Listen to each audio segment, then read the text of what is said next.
नमस्कार, मी प्रगती पाटील तुमचं स्वागत करते आपल्या चॅनलमध्ये। आपण आहोत पक्ष्यांच्या वाडीमध्ये आणि चला आता मध्ये जाऊया आणि आपण सुद्धा इथे असणारे सुंदर सुंदर पक्षी पाहूया।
पेरूच्या वाडीला पक्ष्यांची वाडी असं सुद्धा म्हटलं जातं, कारण येथे 350 परदेशी पक्षी आणि प्राणी आहेत। त्याचबरोबर बोलणारे पक्षी सुद्धा आहेत आणि आपल्या हातावर बसणारे पक्षी किंवा प्राणी सुद्धा आहेत। आम्ही तर खूपच मजा केली येथे। त्याचबरोबर आपण इथे पक्ष्यांना आपल्या हाताने दाणे खायला देऊ शकतो, पक्ष्यांबरोबर सेल्फी घेऊ शकतो। पण आहोत पक्ष्यांच्या वाडीमध्ये आणि चला आता मध्ये जाऊया आणि आपण सुद्धा इथे असणारे सुंदर सुंदर पक्षी पाहूया।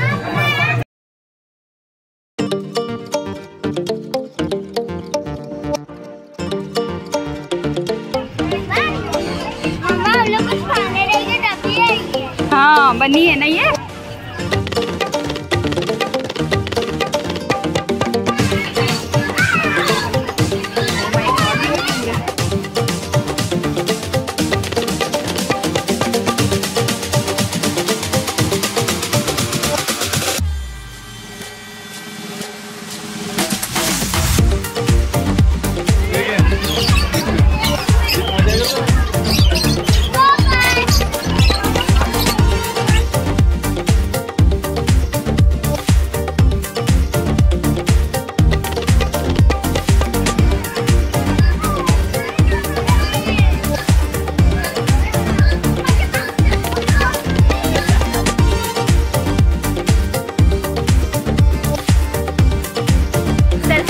जे लहान मुलांना खूपच आवडतात बघा, डान्स करणारा मंकी आहे।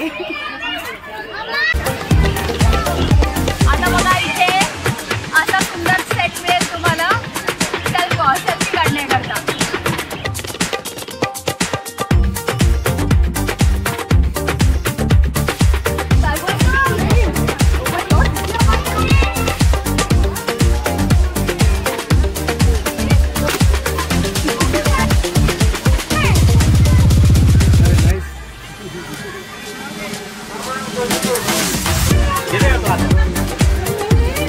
त्याच्याकरता स्पेशल परमिशन घ्यायला लागते।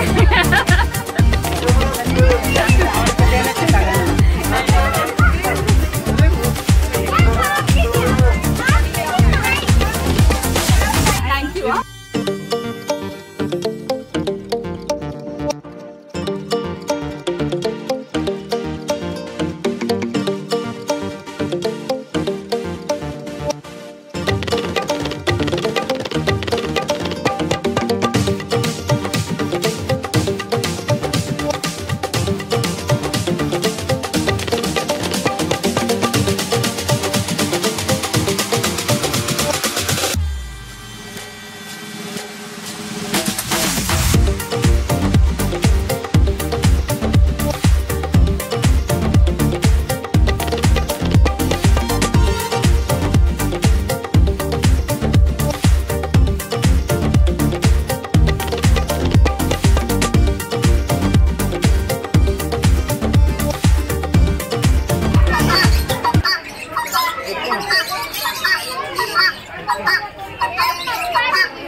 पक्ष्यांची वाडी पाहून आल्यानंतर बाहेर जे पेरू पासून बनलेली विविध प्रकारचे जे पदार्थ आहेत अप्रतिम आहेत. पेरूचं आईस्क्रीम, पेरूचं ज्यूस, त्याचबरोबर इथे मिळणारे जे मॉकटेल्स आहेत ते सुद्धा लाजवाब आहेत. जर तुम्हाला एक दिवसाचं पिकनिकचं प्लॅन करायचं असेल तर मी आवर्जून सांगेन नक्की विजिट करा पेरूच्या वाडीला आणि एक दिवस निसर्गाच्या सानिध्यामध्ये राहायचा आनंद घ्या. तर्रीवाली चुलीवरची मिसळ.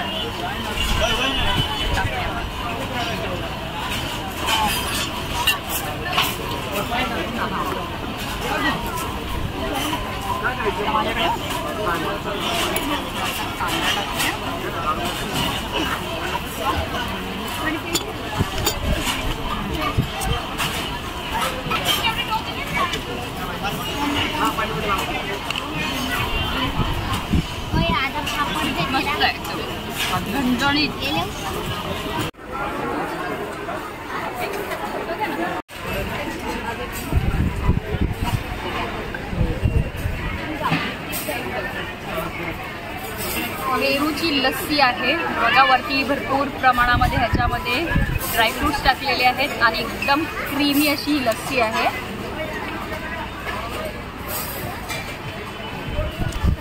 एकदम डिलिशियस.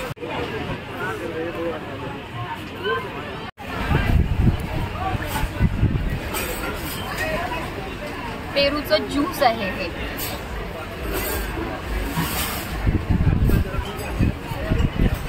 एकदम प्युअर पेरूचा पल्प आहे आणि वरती हे जे दिसतंय ना ही लाल मिरची टाकलेली आहे म्हणून एकदम टेस्ट खूपच छान लागते. बरोबर, एकदम रिफ्रेशिंग. व्हिडिओ आवडला तर एक लाईकचं बटन नक्की दाबा आणि चॅनलवर नवीन असतील तर चॅनलला सबस्क्राईब करा आणि शेजारी बेल आयकॉन सुद्धा प्रेस करा जेणेकरून प्रत्येकाला पेरूच्या वाडीची मजा पाहायला मिळेल. Thanks for watching DJ Cakes and Vlogs.